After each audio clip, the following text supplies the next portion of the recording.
올해 가을 학기 명문사립대에 조기 전형을 접수한 대입 지원자가 크게 증가한 것으로 나타났습니다. 일부 조건을 갖춘 학생들은 합격률이 높아지는 현상도 나타났습니다. 라스베이거스 한인사회가 빠른 속도로 성장하고 있습니다. 한인회는 지난 3년간 급성장한 한인 커뮤니티와 주류 사회의 연결고리 역할을 하고 있습니다. 미국 공화당의 대선 후보를 뽑는 첫 경선에서 트럼프 전 대통령이 압승을 거뒀습니다. 51%의 득표율로 2위를 여유 있게 제쳤습니다. 미국에선 강력한 한파가 계속되고 있습니다. 하늘길이 막히고 전기 공급이 끊기면서 피해가 잇따르는 가운데 사망자도 속출하고 있습니다. 북한 김정은 총비서가 대한민국을 제1의 적대국으로 삼고 만약 전쟁이 나면 대한민국을 완전히 점령해서 북한 영토로 편입시키는 내용을 헌법에 넣어야 한다고 말했습니다. 교통사고 및 상해 피해 총 20억 달러 승소. 트럭이나 버스 같은 대형 차량과 교통사고가 나셨습니까? 브라이언 타필라와 시즐로에서 7,450만 불을 승소하였습니다. 상해로 인해 브레인 인저리를 당하셨습니까? 3,170만 불을 승소하였습니다. 한국인 부인이 작은 사고부터 대형 사고까지 친절히 도와드립니다. 213-468-1000번 브라이언 타필라와 시즐로 213-468-1000번. 시청자 여러분 안녕하십니까? 한인사회 중심 뉴스 SBS 뉴스입니다. 첫 소식입니다. 올해 가을 학기 명문사립대에 조기 전형을 접수한 대입 지원자가 크게 증가한 것으로 나타났습니다. 일부 조건을 갖춘 학생들은 합격률이 높아지는 현상도 나타났습니다. 교육 전문가들은 올해부터 종이 시험이 없어지고 전면 디지털화되는 SAT 시험에 대한 대비도 조언하고 있습니다. 전영훈 기자가 보도합니다. 합격하면 반드시 해당 학교에 진학해야 하는 얼리 디시전, 그리고 여러 대학에 신청할 수 있는 사전 입학 허가 얼리 액션. 통합 대입 지원 웹사이트 커먼앱은 올해 가을 학기 조기 전형 신청은 지난해와 비교해 12%나 증가했다고 발표했습니다. 팬데믹 이전과 비교하면 무려 41%나 급증했습니다. 올해 그 커먼앱이 발표한 자료에 따르면 지원자 수와 지원한 대학의 수가 증가를 했습니다. 그래서 2019년, 20년 그 팬데믹 이전에 조기 지원자의 숫자보다 무려 41%나 늘어났고요. 작년에 비하면 한 12% 정도가. 조기 전형을 늘리면 대학 측이 안정적으로 우수 학생을 확보할 수 있다는 겁니다. 또 지원자들은 대입 스트레스를 줄일 수 있다는 점에서 최근 선호 현상이 두드러지고 있습니다. 올해는 특히 저소득 가정이나 가정의 첫 대학 진학자 등의 합격률이 크게 상승한 것으로 분석됐습니다. 가족에서 처음으로 대학을 가는 학생들, 그리고 그 대학이 위치한 지역에 사는 지원자들, 그리고 저소득층으로서 퀘스트브리지를 통해서 지원하는 학생들의 합격자율이 조금 증가했습니다. 올해부터 전면 디지털화되는 SAT 시험은 응시자들이 계속 줄어드는 현상이 이어지고 있습니다. 하지만 명문사립대 진학을 원할 경우 SAT 시험을 치르는 것이 아직은 유리하다는 조언입니다. 올해 조기 지원한 학생들의 통계를 보면 그래도 절반 이상이 SAT 테스트 점수를 제출을 했습니다. 팬데믹 이전보다는 훨씬 줄어든, 그때는 한 80% 정도가 테스트 성적을 제출을 했었거든요. 오는 토요일 오전에는 2024년 조기 전형 결과를 대학별로 분석하고 대입 정보를 제공하는 무료 온라인 세미나도 개최될 예정입니다. LA에서 SBS 전영웅입니다. 네바다 라스베이거스 한인사회가 빠른 속도로 성장하고 있습니다. 한인회는 지난 3년간 급성장한 한인 커뮤니티가 주류 사회와 활발히 교류해 성장할 수 있도록 연결고리 역할을 하고 있습니다. 이사면 기자가 라스베이거스 한인회를 취재했습니다. 라스베이거스의 한인 업소들이 밀집해 있는 스프링 마운틴 로드입니다. 한인 업소들이 피부로 느낄 수 있을 정도로 크게 늘어났습니다. 현재 라스베가스에 거주하는 한인 인구는 4만여 명. 지난 3년 전 라스베가스 한인 인구 3만 명과 비교해 1만 명 이상이 증가했습니다. 라스베가스는 주거 비용이 저렴하고 소득세가 없어 이주를 선호하는 도시로 부상하고 있습니다. 이에 따라 라스베가스 한인회는 한인 커뮤니티가 빠르게 성장할 수 있도록 주춧돌 역할을 하고 있습니다. 저희 한인회가 중심이 돼서 그분들의 좀 편의라든지 호텔 예약이라든지 뭐 식당이라든지 소개라든지 등등 여기 사시는 우리 동포들을 사업하시는 분들한테 일석이조해서 이렇게 좀 저희 비즈니스도 많이 이렇게 좀 도움이 되도록 또 홍보도 하고 또 라스베가스만큼 또 조용하고 안전한 도시라는 그 이미지를 계속해서 홍보할 예정입니다. 한인회는 한인사회 구심점이 되기 위해 한인회 간 재건축을 추진하고 있습니다. 지난 10월 한인회 건립추진위원회를 결성한 한인회는 100만 달러를 목표로 모금 활동에 주력하고 있습니다. 영사관 업무에 불편이 있는 라스베가스 한인들을 위해 한인회는 LA 총영사관과 함께 3달에 한 번씩 영사 업무를 돕고 있습니다. 더구나 한인회는 라스베가스의 재선거 추가 투표소 설치를 LA 총영사관에 요청하기도 했습니다. 지네들이 좀 불편한 점이 있는데요.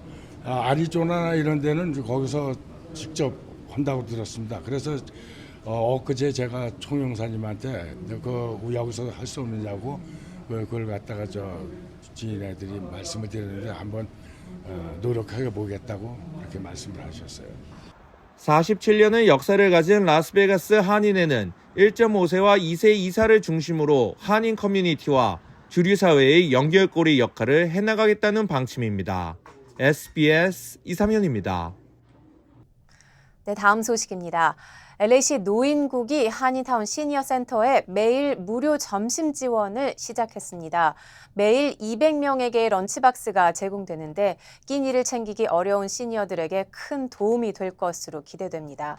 시니어센터는 한인 시니어들을 위해 더 다양한 정부 지원을 신청할 계획입니다. 하주은 기자입니다. LA 한인타운 시니어센터 입구에는 모여든 어르신들로 긴 줄이 생겨났습니다. 오늘부터 시니어센터가 무료로 점심 도시락을 제공하기 시작했기 때문입니다. 얼마나 좋아요.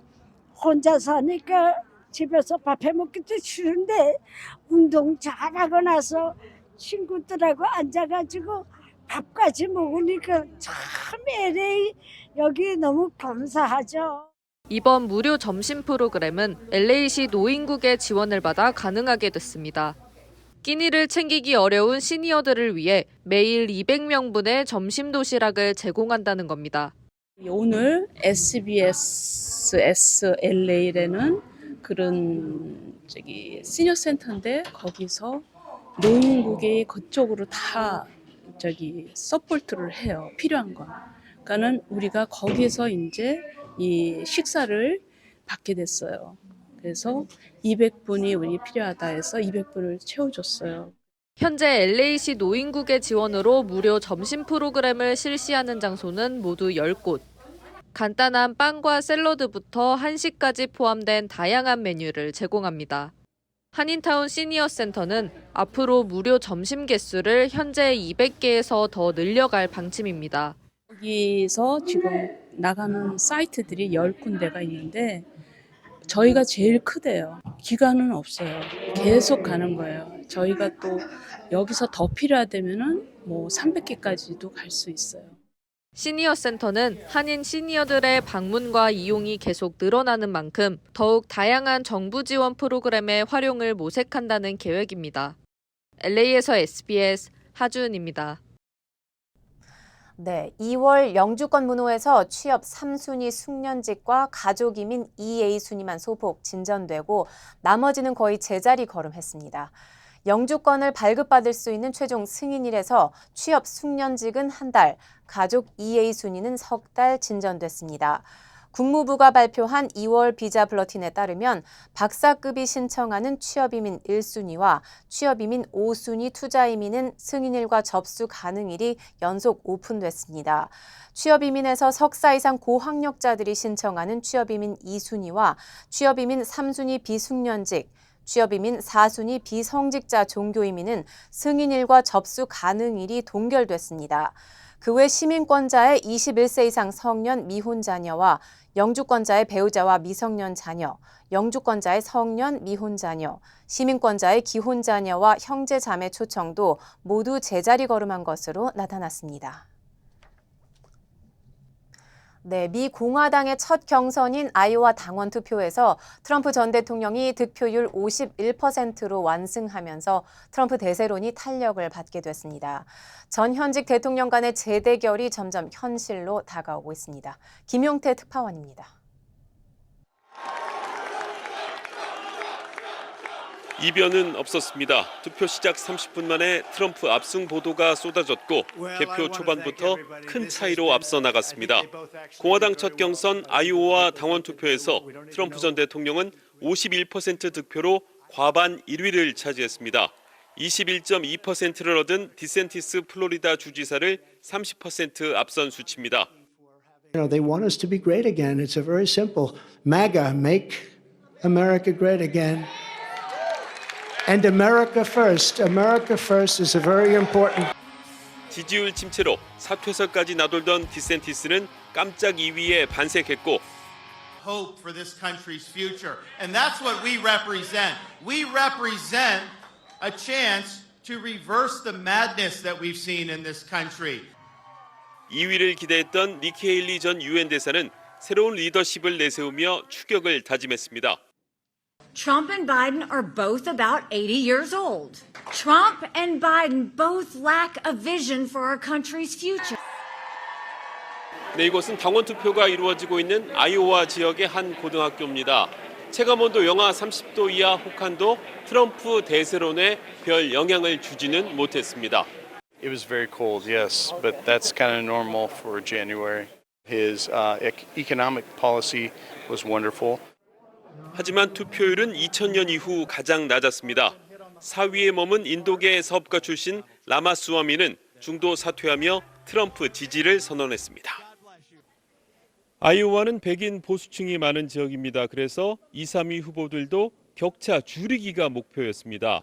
하지만 다음 주 경선지 뉴햄프셔는 중도층이 많고 여론조사에서 헤일리 후보가 강세를 보였던 곳이라 여기까지는 봐야 향후 경선 판도를 가늠해 볼 수 있겠습니다. 아이오와 경선을 지켜본 민주당 바이든 대통령은 트럼프 전 대통령이 공화당의 확실한 선두 주자라며 이번 대선은 극우 세력과의 싸움이 될 것이라고 논평했습니다. 민주당 경선은 다음 달 초 사우스캐롤라이나에서 시작됩니다. 지금까지 아이오와 디모인에서 전해드렸습니다. 트럼프 전 대통령은 재임 당시 한국을 상대로 방위비 분담금을 5배나 더 올리려고 했던 적이 있습니다.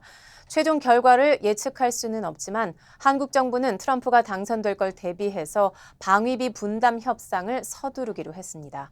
이 내용은 최재영 기자가 전하겠습니다. 지난 2021년 타결된 한미 방위비 분담 협상의 유효 기간은 내년 말까지입니다. 아직 2년이 남았지만 정부 고위 관계자는 올해 협상을 시작하려는 움직임이 있다. 다른 고위 관계자도 조기 협상을 시작하기로 한 건 맞다며 올해 안에 결과가 나올지는 장담할 수 없다고 밝혔습니다. 체계적이고 전략적으로 다음 협상을 준비하면서 한미 간 긴밀히 협의해 나갈 예정입니다. 다만 구체 사항은 아직 정해진 바가 없습니다. 정부 고위 관계자는 트럼프 변수를 고려하지 않을 수 없다며 트럼프가 다시 집권하면 또 막무가내식 인상 요구에 직면할 수 있다는 우려를 드러냈습니다. 트럼프 전 대통령은 재임 중 우리 측 분담금의 5배에 이르는 50억 달러 규모의 방위비 분담금을 요구했습니다. 당시 협상을 책임졌던 에스퍼 전 미국 국방장관도 SBS 인터뷰에서 5배나 인상하겠다는 근거는 모르겠다고 실토한 바 있습니다. I don't know. I think that came out of the White House. I thought that was extraordinary as well. 트럼프 정부 내내 결론을 내리지 못하다 바이든 정부가 들어선 2021년 한미는 13.9% 오른 1조 1,833억 원을 시작으로 해마다 국방비의 연동에 분담금을 올리는 6년짜리 합의를 맺었습니다. 정부는 차기 미국 대통령 임기 내에 다시 협상을 할 수 없을 정도로 유효 기간을 길게 하는 방안도 검토 중인 걸로 전해졌습니다. SBS 최재영입니다. 남가주 지역 타겟 매장에서 4만 달러에 이르는 물품을 훔친 남성이 공개 수배됐습니다. 얼바인 경찰국은 지난 12일 한 타겟 매장에서 남성이 매장 직원이 들고 있던 아이패드를 낚아채 도주하는 장면을 공개했습니다. 보안 카메라에 담긴 영상에서 용의자는 매장 안을 서성이다 직원에게 질문을 하며 접근한 뒤 순식간에 물건을 가로채 도주했습니다. 경찰은 그가 해당 매장뿐만 아니라 여러 남가주 타겟 매장에서 아이패드 등을 훔쳐 현재까지 훔친 물품들의 가격이 39,000달러에 이를 것으로 추정했습니다. 얼바인 경찰국은 해당 영상을 공개하면서 주민들의 적극적인 신고를 당부했습니다. 안녕하세요, 강석호입니다. 예전에 촬영 마치고 오면 바로 쓰러졌거든요. 아내가 권해서 효소만 먹고 있는데 확 달라졌어요. 우리 나이에는 꼭 보충해줘야죠. 요즘 피곤한 줄도 모르고 살아요. 소화도 잘 되고. 역시 아내 말 듣기 잘했죠? 아니, 역시 효소환. 108가지 성분을 3번 발효한 우메켄 효소환. 효소 우메켄 효소환으로 꼭 보충하세요. 우메켄.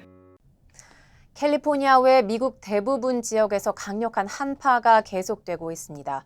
일부 지역은 영하 42도까지 기온이 떨어지기도 했는데요.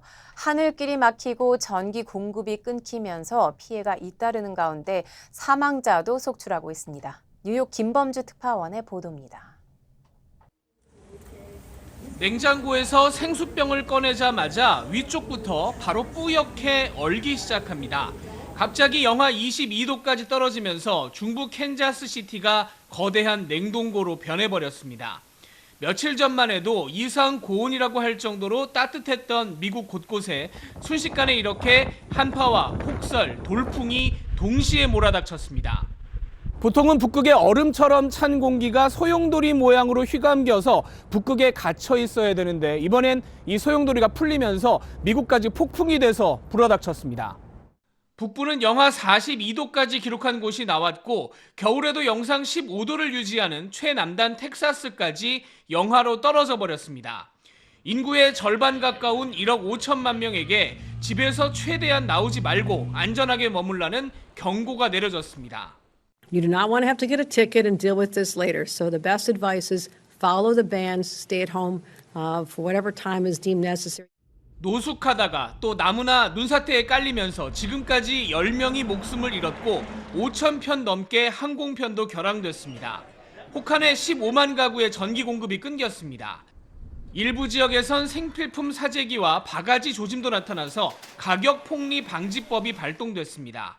이번 한파는 서부 캘리포니아와 남부 플로리다 정도를 빼고 미국 대부분 지역에서 일주일 동안 이어질 전망이어서 피해도 갈수록 커질 것으로 보입니다. 뉴욕에서 SBS 김범주입니다. 남가주 지역에서 유권자 등록을 하지 않은 한인 시민권자가 3만 명에 가까운 것으로 나타났습니다. 특히 한인 최대 밀집지인 LA 카운티에만 16,000여 명의 한인 시민권자들이 투표 자격이 있음에도 아직 유권자 등록을 하지 않은 것으로 조사됐습니다. 최근 정치 전문 데이터 업체 PDI에 따르면 현재 한인 등록 유권자는 남가주 6개 카운티에서 16만 8,400여 명으로 집계됐습니다. 이번 선거의 캘리포니아주 전체 유권자 등록률은 지난해 10월 기준 82.9%인데 남가주 10개 카운티에서 한인 유권자들 가운데 유권자 등록을 하지 않은 숫자는 2만 8,800여 명으로 추산됐습니다. 한편 LA 한인회와 LA 한인 상공회의소, 한인타운 청소년회관, KYCC 등 한인 단체들은 오는 22일부터 다음 달 말까지 LA 한인타운 코리아타운 플라자 내에 캠페인 부스를 설치하고 한인들의 유권자 등록을 도울 예정입니다. 북한의 김정은 총비서가 한국을 주적으로 삼고 전쟁이 일어나면 대한민국을 점령해 북한 영토로 편입시키는 내용을 헌법에 넣어야 한다고 말했습니다.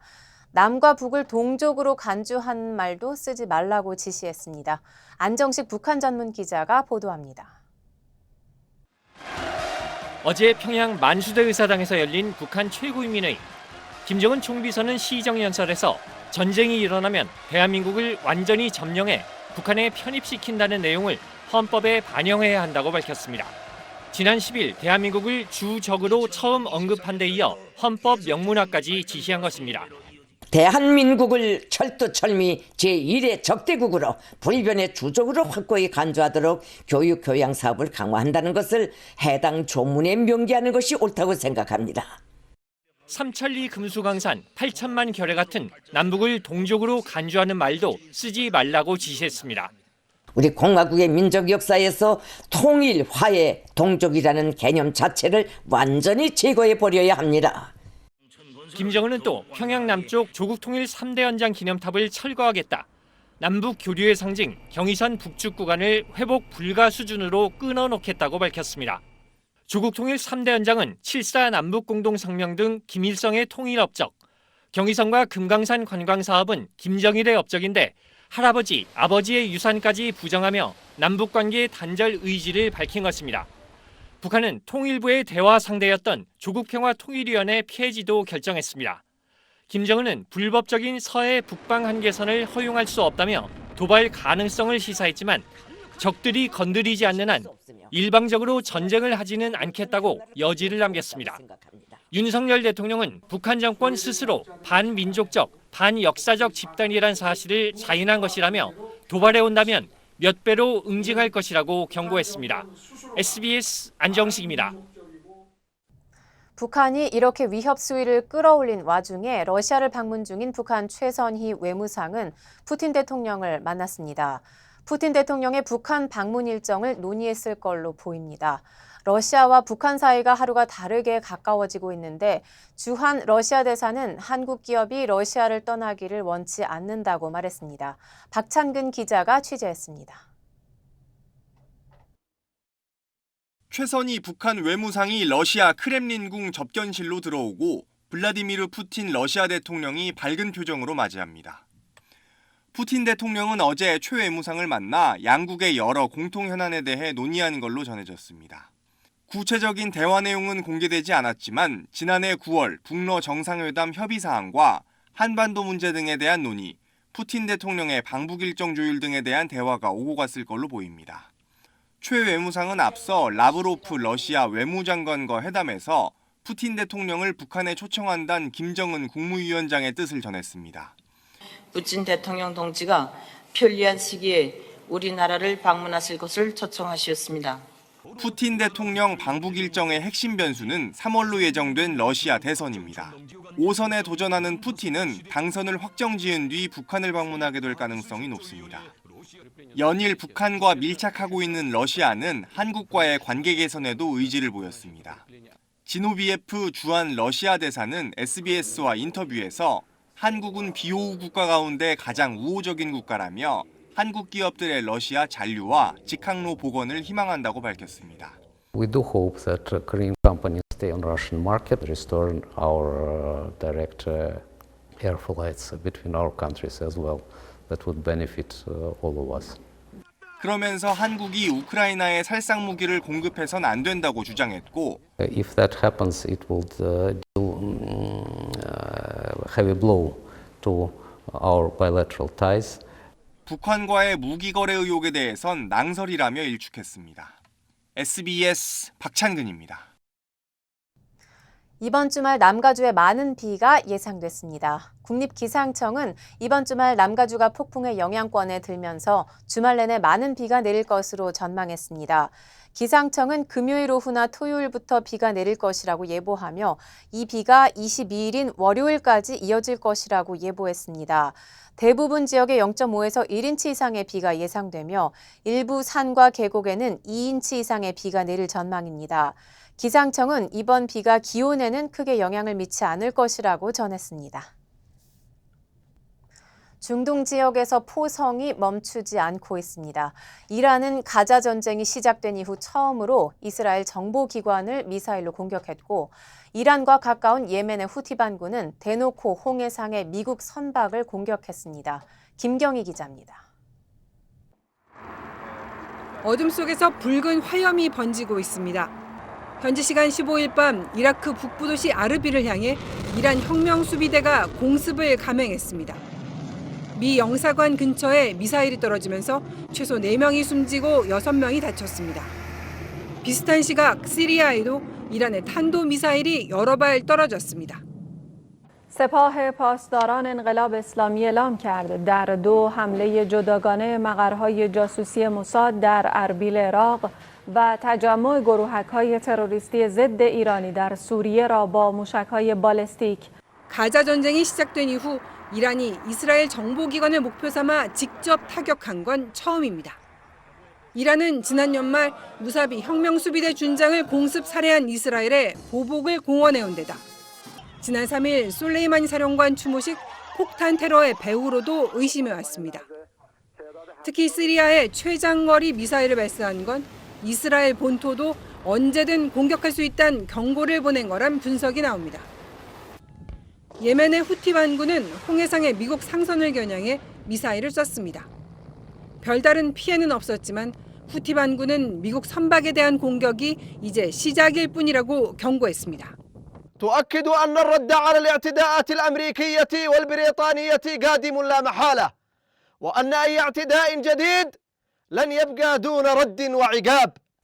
이스라엘 하마스 전쟁은 끝날 기미가 없는 가운데 갈수록 참전을 선언하는 세력은 늘면서 중동 지역이 경랑 속으로 빠져들고 있습니다. SBS 김경입니다. 미군이 예멘 후티 반군에게 지원될 예정이었던 미사일 부품 등을 바다에서 압수했다고 밝혔습니다. 또 이 부품들은 후티 반군이 홍해에서 선박들을 공격했던 것과 같은 무기로 이란이 제공했다고 설명했습니다. 후티 반군에 대한 공습에 이어 무기 압수까지 나선 건데 그럼에도 홍해 항로는 여전히 위협받고 있습니다. 워싱턴에서 남승모 특파원입니다. 미군 중부사령부는 이란에서 무기를 싣고 후티 반군에게 가던 선박을 지난 11일 납포했다고 밝혔습니다.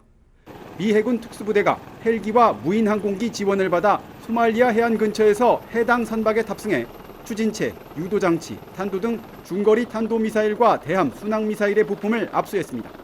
후티 반군에 대한 무기 이전은 UN 결의로 금지돼 있습니다.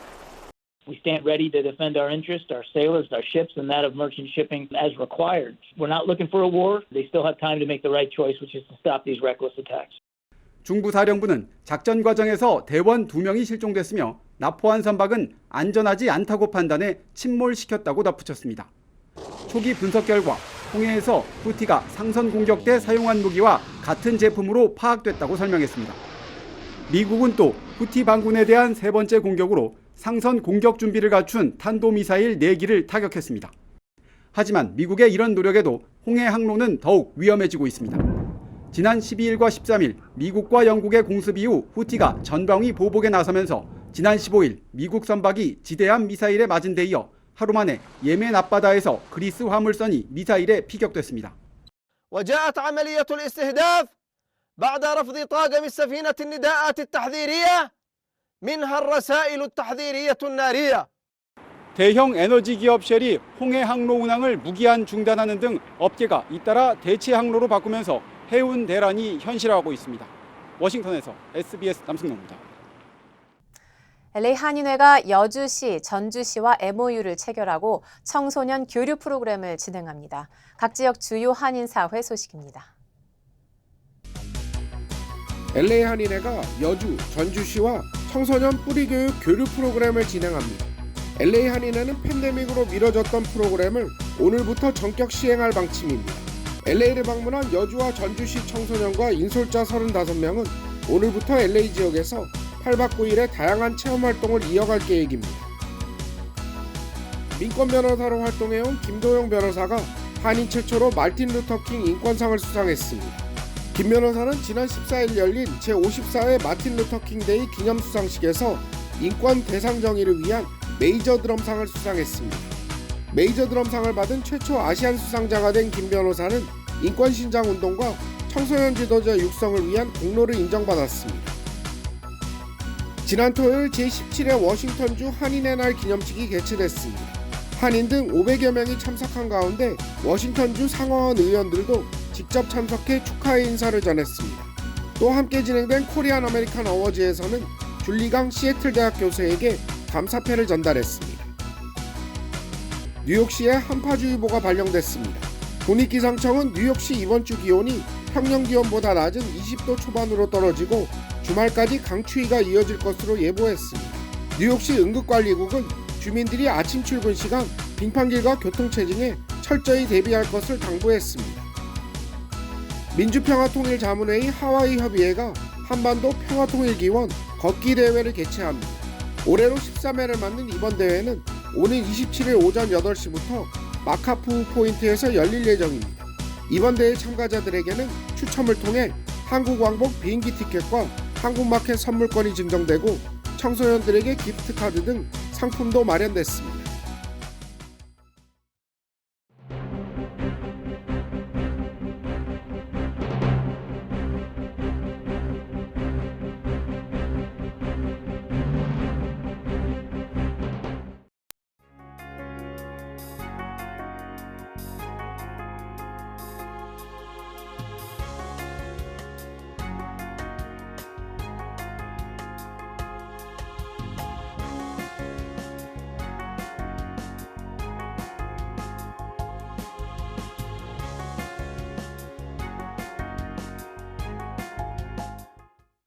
교통사고 및 상해 피해 총 20억 달러 승소.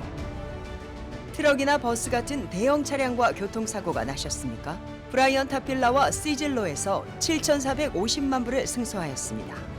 상해로 인해 브레인 인저리를 당하셨습니까? 3,170만 불을 승소하였습니다. 한국인 부인이 작은 사고부터 대형 사고까지 친절히 도와드립니다.